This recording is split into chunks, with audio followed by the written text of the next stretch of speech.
Yes, Anaga, you can start. Anaga, Varani, both you can start. Hari Sarvotama, Vaidyotama. Hari Hari Sarvotama, Vai Vai Jivotama.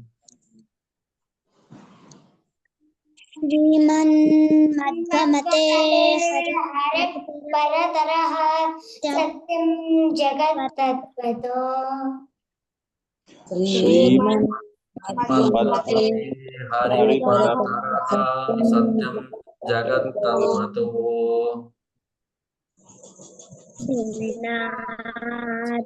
Gana हरेरनुचरा नीचोचभावङ्गता Bhinna Jiva Gana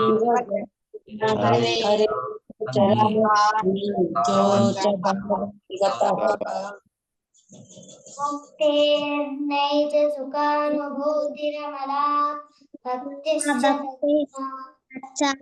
Dhanam Mukti Naija Sukhanubhuti Ramala Bhaktischa Tatsadhanam. Sakshaaditritayam pramanachi विद्यो Hekshaditritayam Pramana Akhila Anaika Vidyo Hari. Hari सर्वोत्तम वायुजीयोत्तम सर्वोत्तम वायु Jeevottam Yes, Mother. Shri ಗುರು ಬ್ರಹ್ಮ ಇವತ್ತಿನ ಶಾಖದಲ್ಲಿ ನಾವು ಜ್ಞಾನದ ಬಗ್ಗೆ ಸ್ವಲ್ಪ ಅವಲೋಕನವನ್ನ ಮಾಡೋಣ. ಸಾಮಾನ್ಯವಾಗಿ ದೇವರು ಜನರು ಈ ನಾನು ಒಂದ್ಸಲ ಇದಕ್ಕೆ ಹೋಗಿದ್ದೆ. ಈ ಬೆಂಗಳೂರಲ್ಲಿ ಒಂದು ಹಯಗ್ರೀವ ದೇವಸ್ಥಾನ ಅಂತ ಇದೆ, ಲಕ್ಷ್ಮೀ ಹಯಗ್ರೀವ ದೇವಸ್ಥಾನ ಅಂತ ಹೇಳಿ, ಮೆಜೆಸ್ಟಿಕ್ ಅಂತ ಒಂದು ರಶ್ ಲೊಕೇಶನ್ದಲ್ಲಿ ಆ ಹಯಗ್ರೀವ ದೇವಸ್ಥಾನ ಇದೆ. ಅಲ್ಲಿ ಹಯಗ್ರೀವ ದೇವರ ಮಂತ್ರ ನಮ್ಗೆಲ್ಲ ಗೊತ್ತು. ಜ್ಞಾನಾನಂದಮಯಂ ದೇವಂ ನಿರ್ಮಲ ಸ್ಫಟಿಕಾಕೃತಿಂ ಆಧಾರಂ ಸರ್ವ ವಿದ್ಯಾನಾಂ ಹಯಗ್ರೀವಂ ಉಪಾಸ್ಮಹೇತ್. ಅಂದ್ರೆ ಜ್ಞಾನಾನಂದಮಯಂ ದೇವಂ ಅಂತ ಶುರು ಆಗ್ತದೆ. ಸೊ ಹಿಂಗಾಗಿ ಜ್ಞಾನಗೋಸ್ಕರ ಸಾಕಷ್ಟು ಜನ ತಮ್ಮ ಮಕ್ಕಳನ್ನ ಅಲ್ಲಿ ಹಯಗ್ರೀವ ದೇವರಿಗೆ ಕರ್ಕೊಂಡ್ ಬರ್ತಾರೆ. ಮತ್ತು ಕೆಲವೊಂದು ಹುಡುಗರಿಗೆ ಏನ್ ಅಭ್ಯಾಸ ತಲೆಗೆ ಹತ್ತಿರಂಗಿಲ್ಲ, ಮಾಡ್ತಿರಂಗಿಲ್ಲ ಅಂತ ಹುಡುಗರಿಗೆ ಅಲ್ಲಿ ಜೇನುತುಪ್ಪ ಕೊಟ್ಟು ಬರ್ತಾರ. ಅವ್ರ ಅಭಿಷೇಕ ಮಾಡಿ ಕೊಟ್ಟು ಸ್ವಲ್ಪ ದಿವಸ ಆದ್ಮೇಲೆ ಅವರಿಗೆ ಸರಿ ಹೋಗ್ತದ ಅಂತ ಹೇಳಿ ಇದೊಂದು ಇತಿಹಾಸ. ಅದು ಈಗ ಹೆಂಗಂದ್ರೆ ಪ್ರತಿ ವರ್ಷ ಸ್ಕೂಲ್ ಶುರು ಆಗೋಕ್ಕಿಂತ ಮುಂಚೆ ಅಲ್ಲಿ ಸಾವಿರಾರು ಜನ ಬಂದು ಹೋಗ್ತಾರೆ ಆ ದೇವಸ್ಥಾನ. ಅಂದ್ರೆ ಇವನ್ ಅವರು ಸಿಲೆಬಸ್ ಬುಕ್ಸು ಎಲ್ಲಾನು ತಗೊಂಡ್ಬಂದಿರ್ತಾರೆ, ನೋಟ್ಬುಕ್ ಪೆನ್ನು ಎಲ್ಲ ತಗೊಂಡ್ಬಂದು ಆ ಹಯಗ್ರೀವ ದೇವರಿಗೆ ಮುಟ್ಟಿಸಿ ಅದನ್ನ ತಮ್ಮ ಮನೆಗೆ ತಗೊಂಡು ಹೋಗ್ತಾರೆ. ಇದ್ರ ಮೂಲ ಉದ್ದೇಶ ಅಂತಂದ್ರೆ ನಾನು ಒಂದ್ಸಲ ಹಿಂಗೆ ನಾನು ಹೋದಾಗ ನಾನು ಸುಮ್ಮ ಮಾತಾಡ್ಬೇಕಾದ್ರೆ ಕೇಳಿದೆ, ಏನು ನೀವು ಪ್ರತಿ ವರ್ಷ ಬರ್ತೀರಾ? ಹೌದು, ಪ್ರತಿ ವರ್ಷ ಬರ್ತೀವಿ. ಯಾಕೆಂದ್ರೆ ಮಕ್ಕಳದು ಎಜುಕೇಶನ್ ಶುರು ಆಗಕ್ಕಿಂತ ಮುಂಚೆ ಒಂದ್ಸಲ ನಮ್ಗೆ ಇದು ಹಯಗ್ರೀವ ದೇವರ ಅನುಗ್ರಹ ಆಗಬೇಕು ಹಂಗೆ ಅಂತ ಹೇಳಿ. ಅವಾಗ ಒಂದು ವಿಚಾರ ಬಂತು. ಅಂದ್ರೆ ಹಯಗ್ರೀವ ದೇವ್ರು ನಮ್ಗೆ ಏನ್ ಕೊಡ್ತಾರಪ್ಪ ಅಂತಂದ್ರೆ ಜ್ಞಾನ ಕೊಡ್ತಾರ ಅವರು. ಈಗ ನಾವು ಆ ಜ್ಞಾನ ಅಂತ ವಿಷಯನ ನಾವು ತೆಗೆದುಕೊಂಡು ಹೋಗಿ ನಾವು ಅದನ್ನ ಮಾರ್ಕ್ಸ್ ಅಥವಾ ಪರ್ಸೆಂಟೇಜ್ಗಂತ ಇಲ್ಲಿ ಹಾಕೊಂಡ್ಬಿಟ್ಟಿದೀವಿ. ಅಂದ್ರೆ ಅಲ್ಲಿ ಬರೋ ಜನಸಂಖ್ಯೆ ಮತ್ತು ಅವ್ರದ್ದು ವಿಚಾರ ಅಥವಾ ಅವ್ರು ಎದಕ್ಕೆ ಅಲ್ಲಿ ಬರ್ತಾರಂತ ಉದ್ದೇಶವನ್ನು ನಾವೆಲ್ಲ ಕ್ಲಿಯರ್ ಆಗಿ ಕೇಳಿದ್ರೆ, ಸಾಮಾನ್ಯವಾಗಿ ನಮ್ಮ ಮಕ್ಕಳು ರ್ಯಾಂಕ್ ಬರಲಿ, ನಮ್ಮ ಮಕ್ಕಳು ತುಂಬಾ ಒಳ್ಳೆ ಸ್ಕೋರ್ ಮಾಡಲಿ, ಅವ್ರಿಗೆ ಮುಂದೆ ಬೇರೆ ಬೇರೆ ಒಳ್ಳೆ ಸ್ಕೂಲ್ಗಳು, ಟಾಪ್ ಕಾಲೇಜಸ್ಗಳು ಸಿಕ್ಕು ಅವರು ಉತ್ತಮವಾದಂತಹ ಉದ್ಯೋಗ ಅದು ಇದ್ರೊಳಗಿದ್ದು ಮುಂದೆ ಹೋಗ್ಲಿ ಅಂತನೋ ಆಸೆಯಿಂದ ತಂದೆ ತಾಯಿ ಬರ್ತಾರೆ. ಈ ಆಸೆ ಕೆಟ್ಟದಲ್ಲ. ಆದ್ರೆ ಮುಖ್ಯವಾಗಿ ಅಲ್ಲಿ ಏನ್ ನಾವು ಬೇಡ್ಕೊಳ್ತೀವಿ ಅಂತ ಅನ್ನೋದು ಮಹತ್ವ ಆಗ್ತದೆ. ಯಾವುದೇ ದೇವರ ಹತ್ರ ಹೋದಾಗ ನಾವು ಏನ್ ಬೇಡ್ಕೊಳ್ತೀವಿ ಅದನ್ನ ಪರಮಾತ್ಮ ಕೊಡ್ತಾನೆ. ಇವತ್ತು ನಾವು ಸಾಕಷ್ಟು ಜನ ನಮ್ಮ ಈ ಪರಿಸರದಲ್ಲಿ ಇದ್ದು ನಾವು ನಮ್ಮ ಧರ್ಮದಾಗ ಇದ್ವಿ, ನಮ್ಮ ಮನೆ ಕುಟುಂಬದವ್ರ ಜೊತೆ ಒಟ್ಟಿಗೆ ಇದ್ವಿ. ನಾವ್ ಏನ್ ಬೇಡ್ಲಿಕ್ಕತ್ತೀವಿ ಸ್ಲೋಲಿ ಅಂತಂದ್ರೆ ನಮ್ಗಿದ್ ಬ್ಯಾಡಪ್ಪ, ಆರಾಮಾಗಿ ನಾ ಇಂಡಿಪೆಂಡೆಂಟ್ ಆಗಿರ್ಬೇಕು, ಮುಂದೆ ಹೋಗ್ಬೇಕು, ಹಂಗ್ ಮಾಡ್ಬೇಕು, ಹಿಂಗ್ ಮಾಡ್ಬೇಕಂತ ನಾವ್ ಏನ್ ಬೇಡ್ರು ಪರಮಾತ್ಮ ತಥಾಸ್ತು ಅಂತಾನ. ಹಾಗಾಗಿ ಏನಾಯ್ತು ಅಂದ್ರೆ ಜನರು ಎಲ್ಲಾರು ಇವತ್ತ ಸಿಂಗಲ್ ತಂದೆ ತಾಯಿ ಒಂದ್ ಕಡೆ, ಮಕ್ಕಳು ಒಂದ್ ಕಡೆ, ಅಥವಾ ಯಾರೊಬ್ರಿಗೊಬ್ರು ಭೇಟಿನೇ ಆಗೋದಿಲ್ಲ. ಕೆಲವೊಂದು ಆ ಪರಿಸ್ಥಿತಿನೂ ಅವ. ಒಬ್ರಿಗೊಬ್ರು ಬೇಡ, ಫ್ರೆಂಡ್ಸ್ ಬೇಡ, ನಾವು ಒಬ್ರಿಗೊಬ್ರು ಭೇಟಿ ಆಗೋದು ಬೇಡ.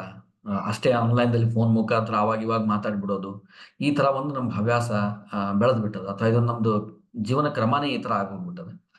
ಹಂಗ ಜನರು ಅಲ್ಲಿ ಬಂದು ಕೇಳೋದೇನು ಅಂದ್ರೆ, ನಮ್ಮ ಮಗನಿಗೆ ಜ್ಞಾನ ಬರ್ಲಿ ಅಂತ ಅವರು ಅದನ್ನ ಮಾರ್ಕ್ಸ್ಗೋಸ್ಕರ ಅಂತ ಹೇಳಿ ಕೇಳ್ಕೊಂಡು ಹೋಗ್ತಾರೆ. ಹಿಂಗಾಗಿ ಪರಮಾತ್ಮ ಎಲ್ಲರಿಗೂ ಅನುಗ್ರಹ ಮಾಡ್ತಿದ್ದಾನೆ. ನಾವು 99.9 ಇವತ್ತು ಸಾಕಷ್ಟು ಜನ ಸಿಗ್ತಾರೆ. ಒಂದು ಸ್ಕೂಲಿಗೆ ಹೋಗ್ಬಿಟ್ರೆ 99.9 ಅಥವಾ 99 ಅಬೌವ್ ಇರೋ ಲಿಸ್ಟೇ ಒಂದು ಹೊಡೆದಿರ್ತದೆ. ಈಗ ಹಿಂದಕ್ಕೆ ಅದು ಸೆಕೆಂಡ್ ಕ್ಲಾಸು ಅಥವಾ ಫೇಲ್ ಲಿಸ್ಟ್ ಇರ್ತಿದ್ವು ಅಂತ ದೊಡ್ಡ. ಈಗ 99.9 ಮೇಲೆ ಇರೋ ಜನನೇ ಜಾಸ್ತಿ. ಹಿಂಗಿದ್ದಾಗ ನಾವು ಅಲ್ಲಿ ಸ್ವಲ್ಪ ಸಮಾಧಾನವಾಗಿ ಅಥವಾ ಒಂದು ಸ್ಟೆಪ್ ಬ್ಯಾಕ್ವರ್ಡ್ ಬಂದು ನಾವು ಥಿಂಕ್ ಮಾಡಬೇಕು. ನಾವು ಎಲ್ಲವನ್ನ ಕೊಡ್ತಕ್ಕಂಥ ಕಾಮಧೇನು ಕಲ್ಪವೃಕ್ಷ ಅಂದ್ರೆ ಮೋಕ್ಷನೇ ಕೊಡ್ತಕ್ಕಂಥ ಪರಮಾತ್ಮನ ಹತ್ತಿಗೆ ಹೋಗಿ ನಾವು ಇವತ್ತೇನ್ ಬೇಡ್ತಾ ಇದೀವಿ ಅಂದ್ರೆ 99.9 ಮಾರ್ಕ್ಸ್ ಕೇಳ್ತಾ ಇದೀವಿ. ಆದ್ರೆ ನಮ್ಮ ಮಕ್ಕಳಿಗೆ ನಿಜವಾದ ಜ್ಞಾನ ಬರ್ಲಿ ಅಂತ ನಾವು ಬೇಡ್ತಾ ಇಲ್ಲ. ಹಾಗಾದ್ರೆ ಜ್ಞಾನ ಅಂದ್ರೆ ಏನಿಲ್ಲಿ? ಸಿಂಪಲ್ ಸೆನ್ಸ್ ದಲ್ಲಿ ಹೇಳ್ಬೇಕಂದ್ರೆ ನೋಡಿ, ಒಂದು ಬೆಂಕಿಯಲ್ಲಿ ಅಲ್ಲಿ ಒಂದು ಬೆಂಕಿ ಉರಿತಾ ಇರ್ತದ, ಮಗು ಹೋಗಿ ಕೈ ಹಾಕು ಬೆಂಕಿಯಲ್ಲಿ ಅಂತಂದ್ರೆ ಅವ ಕೈ ಹಾಕ್ತಾನ? ಇಲ್ಲ. ಅವ ಹಾಕದ ಅಂದ್ರೆ ಅವನಿಗೆ ಅಜ್ಞಾನಿ ಅಂತ ಬೈತಾರೆ ಜನರು. ಅಂದ್ರೆ ಅದು ಬೆಂಕಿ ಅಂದ್ರೆ ಏನು, ಅವನಿಗೆ ಅದರದ್ದು ಡೆಫಿನೇಷನ್ ಗುರ್ತದೆ. ಬೆಂಕಿಯ ಪ್ರಾಪರ್ಟಿ ಅಂದ್ರೆ ಅದ್ರದ್ದು ಸ್ವಭಾವ ಏನಂತ ಅವನಿಗೆ ಗುರ್ತದೆ. ಸುಡೋ ಸ್ವಭಾವ, ಅದು ಏನ್ ಹಾಕಿದ್ರೂ ಸುಡ್ತದ. ಅದು ಈ ಜಗತ್ತನ್ನೇ ಭೂಮಿಯನ್ನೇ ಎತ್ತಿ ಬೆಂಕಿಯಲ್ಲಿ ಹೋಗಿದ್ರೆ ಬೆಂಕಿ ಭೂಮಿಯನ್ನ ಸುಡ್ಲಿಕ್ಕೆ ಪ್ರಯತ್ನ ಮಾಡ್ತದೆ. ಹಂಗ ಆ ವಿಚಾರ ಆ ಮಗು ಗುರ್ತದ.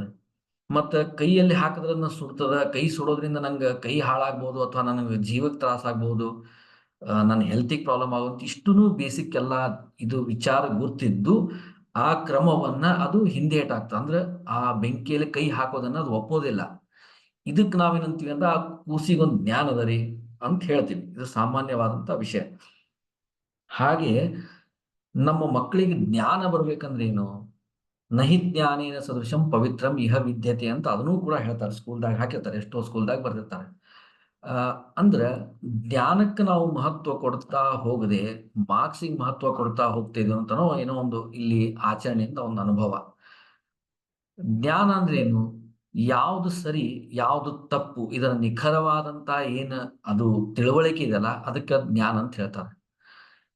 ಅಂದ್ರೆ ನಾವು ಈ ಹೈಗ್ರೀ ದೇವರಾಗ್ಲಿ ಅಥವಾ ಅಲ್ಲಿ ಹೋಗಿ ನಾವು ಮಾರ್ಕ್ಸು ಕೇಳ್ಬಹುದು. ಮಾರ್ಕ್ಸ್ ಜೊತೆ ನಮ್ಮ ಮಕ್ಕಳಿಗೆ ಜ್ಞಾನ ಕೊಡ್ರಿ ಅಂತ ಕೇಳಿದ್ರೆ ಅವಾಗ ಏನಾಗ್ತದ, ಮುಂದೆ ಹುಡುಗರು ದೊಡ್ಡವರಾದಾಗ ನಮ್ಮ ತಂದೆ ತಾಯಿಗಳನ್ನ ಅಪಮಾನ ಮಾಡಲ್ಲ ಅವರು. ಯಾಕಂದ್ರೆ ಅವ್ರಿಗೆ ಆ ಜ್ಞಾನ ಇರ್ತದೆ. ತಂದೆ ತಾಯಿ ಅಂದ್ರೆ ಇವ್ರು ಹಿರಿಯರು, ನಾನು ಮುಂದೆ ನನ್ನ ಜೀವನದಲ್ಲೂ ನಾನು ತಂದೆ ಅಥವಾ ತಾಯಿ ಸ್ಥಾನದಲ್ಲಿ ನಿಲ್ತೀನಿ, ನನಗೂ ಇಂಥದೊಂದು ಪರಿಸ್ಥಿತಿ ಬರ್ತದೆ. ಅಥವಾ ಇವತ್ತು ನಾವೆಲ್ಲ ರೋಡ್ ಮೇಲೆ ಹೋಗ್ಬೇಕಾದ್ರೆ ಏನೋ ಒಂದು ಐಸ್ ಕ್ರೀಮ್ ತಿಂತೀವಿ, ಕಡ್ಡಿನ ಹಾಗೆ ಎಲ್ಲೇ ರೋಡ್ ಮೇಲೆ ಹೋಗಿದ್ ಬಿಡ್ತೀವಿ, ಅಥವಾ ಬಾಳೆಹಣ್ಣು ತಿಂತೀವಿ, ಸಿಪ್ಪೆಯನ್ನು ಹೋಗಿತೀವಿ. ಇದಕ್ಕೆಲ್ಲ ಏನಂತಾರಂದ್ರೆ ಇದಕ್ಕೆ ಅಜ್ಞಾನಿ ಅಂತ ಬೈತಾರ ಮಂದಿ. ಯಾಕಂದ್ರೆ ಅದ್ರಿಂದ ಮುಂದೆ ಪರಿಣಾಮ ಏನಾಗ್ತಂತ ಗೊತ್ತಿಲ್ಲ.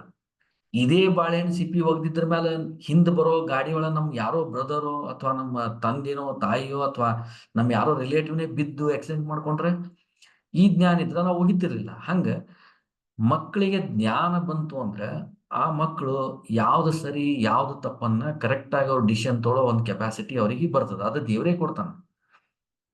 ಇವತ್ತ 40-50 ವರ್ಷದಂತಹ ಈಗ ಏನೇ ಈಗ ಎಷ್ಟೋ ಹೆಣ್ಮಕ್ಳಿದಾರಲ್ಲ, ಅವರು ಪ್ರೈಮರಿ ಸ್ಕೂಲ್ ಹಾಕೋ ಹುಡುಗರಂತ ಡ್ರೆಸ್ ಅನ್ನ ಹಾಕೊಂಡು ಯಾವ್ದೋ ಮಾಲ್ ಅಲ್ಲಿ ತಿರುಗಾಡ್ಕೊಂಡು ಸೆಲ್ಫಿ ಹಾಕೊಂಡು ಸೋಷಿಯಲ್ ಮೀಡಿಯಾದಲ್ಲೆಲ್ಲ ಪಾಪ್ಯುಲರ್ ಆಯ್ತು, ನಂಗೆ ಇಷ್ಟು ಲೈಕ್ ಬಂತು ಅಂತ ಹೇಳ್ತಾರೆ. ಇದನ್ನ ನೋಡಿದಾಗ ನಮ್ಗೆ ಏನ್ ಅನಿಸ್ತದ ಅಂತಂದ್ರೆ ಅವ್ರು ಹಾಳಾಗ್ಯಾರ ಮಾಡ್ಯಾರಂತನೋ ಮಾತು ಡಿಫ್ರೆಂಟ್. ಇಲ್ಲಿ ಹಾಳ ಚಲೋ ಅನ್ನೋದಕ್ಕೆ ಡೆಫಿನೇಷನ್ ಕರೆಕ್ಟ್ ಆಗಿಲ್ಲ. ಆದ್ರೆ ಅವ್ರಿಗೆ ಎಲ್ಲೋ ಒಂದ್ ಕಡೆ ಅದ್ರ ಬಗ್ಗೆ ಅಜ್ಞಾನ ಬಂದದಂತನೋ ಮಾತ್ರ ನಾವು ನಿಖರವಾಗಿ ಹೇಳ್ಬೋದು. ಅಂದ್ರೆ ಅವ್ರಿಗೆ ಅದು ಏನ್ ಮಾಡ್ಲಿಕ್ಕೆ ಅನ್ನೋದು ಅರ್ಥ ಆಗ್ತಿಲ್ಲ ಅಂತ ಮೀನಿಂಗ್. ಅವ್ರು ತಪ್ಪು ಮಾಡ್ತಿದಾರೆ ಸರಿ ಮಾಡ್ತಾರೆ ನಾವು ಹೇಳ್ಬಾರ್ದು. ಈಗ ನಾನ್ ಮನೆಯಲ್ಲಿದ್ದು ಪೂಜೆ ಪುನಸ್ಕಾರ ಮಾಡ್ತೀನಿ, ನಾ ಸರಿನೇ ಮಾಡ್ತಿದ್ದೀನಿ, ಪೂಜೆ ಮಾಡಿದವ್ರು ತಪ್ಪು ಮಾಡ್ತಾರ ನಾ ಹೇಳೋ ಅಧಿಕಾರ ನನಗಿಲ್ಲ. ಆದ್ರೆ ನಾ ಏನ್ ಮಾಡ್ತೀನೋ ಅಂತ ಅನ್ನೋದು ನಂಗೆ ಗೊತ್ತಿಲ್ಲ. ಯಾಕೆ ಮಾಡ್ತಿದ್ದೀನಿ, ಜನರು ಯಾಕೆ ನನ್ನ ಫೇಸ್ಬುಕ್ ದಲ್ಲಿ ಲೈಕ್ ಮಾಡ್ತಾರೆ ಅಥವಾ ವಾಟ್ಸಾಪ್ ದಲ್ಲಿ ಯಾಕೆ ನಂಗೆ ಲೈಕ್ ಮಾಡ್ತಿದ್ದಾರೆ, ಈ ಜ್ಞಾನ ಇಲ್ಲದೆ ನಾನು ಆತರ ವಿಕಾರವಾಗಿ ನನ್ನ ಜೀವನ ಮಾಡ್ಕೊಂಡು ಹೋದ್ರೆ ಇದಕ್ಕೆ ಅಜ್ಞಾನಿನೇ ಅಂತಾರೆ. ಹಿಂಗಾಗಿ ಮಕ್ಕಳಿಗೆ ಇವತ್ತಿನ ದಿವಸದಲ್ಲಿ ಬೇಕಾಗಿರೋದು ಏನಂದ್ರೆ ಮುಖ್ಯವಾಗಿ ಜ್ಞಾನ, ಅದ್ರ ಜೊತೆಗೆ ಶಿಕ್ಷಣ, ಆ ಶಿಕ್ಷಣದಲ್ಲೂ ಪ್ರಗತಿ ಇದು ಬೇಕು. ಈ ಮುಖ್ಯವಾಗಿ ಈ ವಿಷಯವನ್ನ ಮುಂದಿಟ್ಟುಕೊಂಡು ಬೇಡ್ತಕ್ಕಂತಹ ಏನು ಬ್ರಾಹ್ಮಣ ವರ್ಗದವ್ರು ಹಿಂದಿದ್ರಲ್ಲ, ಅವ್ರು ಜಡ್ಜ್ ಇದ್ರು ಅಥವಾ ಪೊಲೀಸ್ ಡಿಪಾರ್ಟ್ಮೆಂಟ್ ದಲ್ಲಿ ಹೈ ಪೊಸಿಷನ್ ದಲ್ಲಿ ಇದ್ರು, ಇನ್ಕಮ್ ಟ್ಯಾಕ್ಸ್ ಡಿಪಾರ್ಟ್ಮೆಂಟ್ ದಲ್ಲಿ ಹೈ ಪೊಸಿಷನ್ ದಲ್ಲಿ ಇದ್ರು, ಇರಿಗೇಷನ್ ಡಿಪಾರ್ಟ್ಮೆಂಟ್ ದಲ್ಲಿ ಹೈ ಪೊಸಿಷನ್ ದಲ್ಲಿ ಇದ್ರು, ಪಾಲಿಟಿಕ್ಸ್ ದಲ್ಲಿ ಎಷ್ಟೋ ಜನ ಇವತ್ತು ನಾವು ನಮ್ ಕಣ್ ಮುಂದೆ ಬ್ರಾಹ್ಮಣರನ್ನ ನೋಡ್ತೀವಿ. ಎಷ್ಟೋ ಬ್ರಾಹ್ಮಣ ಜನ ಪಾಲಿಟಿಕ್ಸ್ ದಲ್ಲಿ ಇವತ್ತು ಇದಾರೆ, ನಮ್ ಕಣ್ ಮುಂದೆ ಇವತ್ತು ಇದಾರೆ, ಆರ್ಸ್ ಬಂದಾರೆ. ನೀವು ಅವರನ್ನ ಮತ್ತು ಇತರನ್ನ ಕಂಪೇರ್ ಮಾಡಿದ್ರೆ ನಿಮ್ಗೆ ಡಿಫ್ರೆನ್ಸ್ ಗೊತ್ತಾಗ್ತದೆ. ಸ್ವಲ್ಪ ಜ್ಞಾನ ಜಾಸ್ತಿ ಇವರಲ್ಲಿ. ಜ್ಞಾನ ಅಂದ್ರೆ ಧರ್ಮದ ಬಗ್ಗೆ ಅಂತ ಅಷ್ಟೇ ಅಲ್ಲ, ನಾನು ರಾಜಕೀಯದಲ್ಲಿ ನಾ ಏನ್ ಮಾಡ್ಬೇಕನ್ನೋ ಜ್ಞಾನನೂ ಕೂಡ ಒಂದೇನೋ 100 ಗ್ರಾಮ್ ಜಾಸ್ತಿ ಇವರಿಗಿದೆ ಅಂತ ಹೇಳಿಕ್ಕೆ ಏನೂ ಸಂಕೋಚ ಬೇಡ. ಈ ತರ ಜ್ಞಾನವನ್ನು ನಾವು ಬೇಡ್ತಾ ಹೋದ್ರೆ ನಮ್ಮ ಸಮಾಜ ಸುಧಾರಿಸೋದಲ್ಲಿ ಏನೂ ಸಂಶಯ ಬೇಡ. ಹಾಗೆ ಈ ಮಕ್ಕಳ ಬಗ್ಗೆ ನಾವೇನ್ ಈಗ ದೇವಸ್ಥಾನಕ್ಕೆ ಹೋಗ್ತೀವಿ ಅಥವಾ ಗುರುಗಳಲ್ಲಿ ಮಂತ್ರಾಕ್ಷತೆಗೆ ಅಂತ ಹೋಗ್ತೀವಿ, ಮುದ್ರಾಧಾರಣೆಗೆ ಅಂತ ಹೋಗ್ತೀವಿ. ಪ್ರತಿಯೊಂದರಲ್ಲಿ ನಾವೇನು ಮುಖ್ಯವಾಗಿ ಕೇಳ್ಬೇಕಂದ್ರೆ ಜ್ಞಾನ ಕೊಡು ಅಂತ ಕೇಳ್ಬೇಕು. ಈ ವಿಷಯವನ್ನ ನಾವೆಲ್ಲರೂ ಮನೆಯಲ್ಲೂ ಕೂಡ ಡೈಲಿ ನಾವು ಪೂಜೆನೆ ಮಾಡ್ತಿರ್ಬೋದು, ಸಂಧಾನ ಮಾಡ್ತಿರ್ಬೋದು, ಅಥವಾ ಕೆಲವೊಬ್ಬರಿಗೆ ಸಂಧಾನ ಮಾಡ್ಲಿಕ್ಕೆ ಸಮಯ ಇಲ್ಲ. ಸರಿ, ನಾವು ಅಟ್ಲೀಸ್ಟ್ ದೇವ್ರ ಮುಂದೆ ನಿಂತು ಕೈ ಮುಗಿಯೋಷ್ಟಾದ್ರೂ ನಮ್ಗೆ ಸಮಯ ದೇವ್ರು ಕೊಟ್ಟಾನ. ಇಲ್ಲ ಅಂದ್ರೆ ಆಫೀಸ್ದಲ್ಲಿ ನಮ್ ಸ್ಕ್ರೀನ್ ಶೇರ್ ಅಥವಾ ನಮ್ದೇನು ಡೆಸ್ಕ್ಟಾಪ್ ವಾಲ್ ಪೇಪರ್ ಅಂತ ಇರ್ತಾರ, ಅಲ್ಲಿ ಅದನ್ನ ಏನೋ ವೆಂಕಟರಮಣಂದು, ವಾಯುದೇವ್ರದ್ದು ಯಾವುದೋ ಒಂದು ಫೋಟೋ ಹಾಕೊಂಡು ಅದಕ್ಕಾದ್ರೂ ನಾವು ಶೂಸ್ ಹಾಕೊಂಡಾದ್ರೂ ನಮಸ್ಕಾರ ಮಾಡ್ಲಿಕ್ಕೆ ಅಷ್ಟಾದ್ರೂ ದೇವ್ರು ಇವತ್ತು ನಮ್ಗೆ ಟೈಮ್ ಕೊಟ್ಟಾನ. ಆ ಸಮಯವನ್ನು ಉಪಯೋಗಿಸ್ಕೊಂಡು ಫಸ್ಟ್ ನನಗೆ ಜ್ಞಾನ, ನನ್ನ ಮಕ್ಕಳಿಗೆ ಜ್ಞಾನ, ನಮ್ಮ ಮನೆಯಲ್ಲಿರ್ತಕ್ಕಂಥ ಹಿರಿಯರಿಗೂ ಜ್ಞಾನ ಮತ್ತು ನಮ್ಮ ಸಮಾಜಕ್ಕೂ ಒಳ್ಳೆ ಜ್ಞಾನವನ್ನ ಆ ಪರಮಾತ್ಮ ಕೊಡ್ಲಿ ಅಂತ ಈ ಪ್ರಾರ್ಥನೆಯನ್ನ ನಾವೆಲ್ಲರೂ ಇವತ್ತಿನ ದಿವಸ ಅತ್ಯಂತ ಅವಶ್ಯಕವಾಗಿ ಮತ್ತು ಕಳಕಳಿಯಿಂದ ಮಾಡೋ ಜವಾಬ್ದಾರಿ ನಮ್ಮೆಲ್ಲರ ಮೇಲೂ ಅದ. ಆದ್ದರಿಂದ ಇವತ್ತು ಈ ಟಾಪಿಕ್ ಅನ್ನ ನಾವು ವಿಶೇಷವಾಗಿ ಚಿಂತನೆ ಮಾಡ್ಲಿಕ್ಕೆ ಎತ್ಕೊಂಡಿದ್ದು. ಇದರಲ್ಲಿ ಹೇಳೋದ್ರಲ್ಲಿ ಯಾವ್ದಾದ್ರು ಲೋಪದೋಷಗಳು ಇದ್ದೇ ಇರಬಹುದು. ಯಾಕಂದ್ರೆ ಅದು ಈ ಚಿಂತನೆ ನನಗೆ ತಿಳಿದಂಗೆ ಅಥವಾ ಓದಿದ ಪ್ರಕಾರ ನಂಗಿರೋ ಜ್ಞಾನದ ಮಾತ್ರ ಬಳಸ್ಕೊಂಡು ಹೇಳ್ತಾ ಇರೋದು. ಆದ್ರೆ ಇದಕ್ಕೇನೇ ಪ್ರಶ್ನೆಗಳಿದ್ರೆ ಅಥವಾ ನಿಮ್ದು ಯಾವ್ದಾದ್ರು ಥಾಟ್ಸ್ ಇದ್ರೆ ಅಥವಾ ನಾವು ಯಾವ ಪ್ರಾಕ್ಟೀಸ್ ಅನ್ನ ಡೈಲಿ 1 ಮಿನಿಟ್ಸೋ 2 ಮಿನಿಟ್ಸೋ ಮಾಡ್ತಕ್ಕಂಥ ಯಾವ್ದಾದ್ರು ನಾವು ಮನೇಲಿ ಮಾಡ್ತಕ್ಕಂಥ ಪ್ರಾಕ್ಟೀಸ್ನಿಂದ ನಮ್ಮ ಸಮಾಜಕ್ಕೆ ಏನಾದ್ರು ಒಳ್ಳೇದಾಗ್ತಂತ ನಾವು ವಿಚಾರ ಇದ್ರೆ ದಯವಿಟ್ಟು ತಾವೆಲ್ಲರೂ ಗ್ರೂಪ್ ಚಾಟ್ದಲ್ಲಿ ಹಾಕಬೇಕು. ಈ ತರ ಜ್ಞಾನವನ್ನು ನಾವು ಸಾಕಷ್ಟು ಜನಕ್ಕೆ ಬೇರೆ ಜನಕ್ಕೆ ಹಂಚಬೇಕು ಅಂತ ಒಂದು ರಿಕ್ವೆಸ್ಟ್. ಹೀಗಾಗಿ ನಹಿ ಜ್ಞಾನೇನ ಸದೃಶಂ ಪವಿತ್ರಂ ಇಹ ವಿದ್ಯತೆ. ಪವಿತ್ರವಾದಂತಹ ಅತ್ಯಂತ ಪುಣ್ಯಕರವಾದಂತಹ ಕೆಲಸ. ಪವಿತ್ರ ಅಂತ ಯಾವ್ದಕ್ಕಂತಾರ ಅಂದ್ರೆ ಭಕ್ತಿ ಪವಿತ್ರ ಅಂತಾರೆ. ಆಕ್ಚುಲಿ ಅಂದ್ರೆ ಯಾರ್ದು ಭಕ್ತಿ ಇರ್ತದ ಜಾಸ್ತಿ ಪರಮಾತ್ಮ ಕಡೆ ಇರ್ತದ ಅವ್ರಿಗೆ ಬಹಳ ಪವಿತ್ರ ಜನರು ಅಂತಾರೆ. ಹಂಗ ಜ್ಞಾನ ಬಹಳ ಪವಿತ್ರ ಅಂತ. ಜ್ಞಾನ ಯಾವಾಗಲೂ ಶುದ್ಧ ಇರ್ತದ, ಜ್ಞಾನ ಕಲುಷಿತ ಆಗಲ್ಲ. ನಾವು ತಿಳ್ಕೋದ್ರಲ್ಲಿ ಮಿಸ್ಟೇಕ್ ಮಾಡಿ ನಮ್ಮಲ್ಲಿ ಇರ್ತಕ್ಕಂಥ ಜ್ಞಾನ ಕಲುಷಿತ ಆಗಿರ್ತದೆ.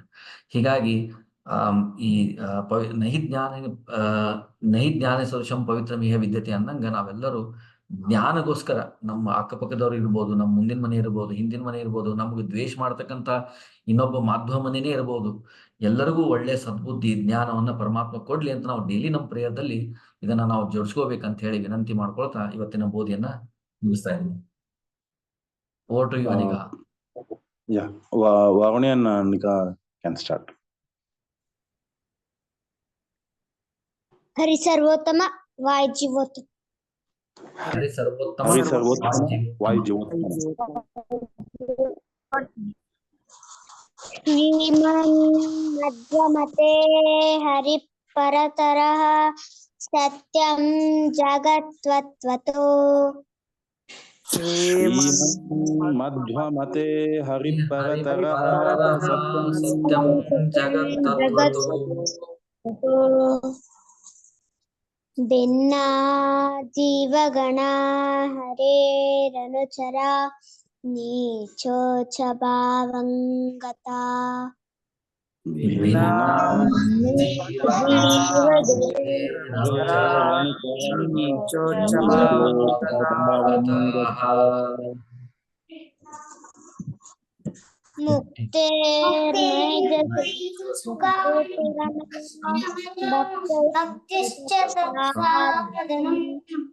ಮುಕ್ತಿರ್ನೈಜ ಸುಖಾನಿರಮಲಾ ಭಕ್ತಿಶ್ಚ ತತ್ಸಾಧನಂ. ಸಾಕ್ಷಾದಿತ್ರಯಂ ಪ್ರಮಾಣಾಖಿಲ ವಿದ್ಯೋ ಹರಿಃ. ಸಾಕ್ಷಾದಿತ್ರಯಂ ಪ್ರಮಾಣ ಅಖಿಲ ಐಕವೇದ್ಯೋ ಹರಿಃ. ಹರಿ ಹರಿ ಸರ್ವೋತ್ತಮ ವಾಯು ಜೀವೋತ್ತಮ. ಹರಿ ಸರ್ವೋತ್ತಮ ಸರ್ವೋತ್ತಮ ವಾಯು ಜೀವೋತ್ತಮ.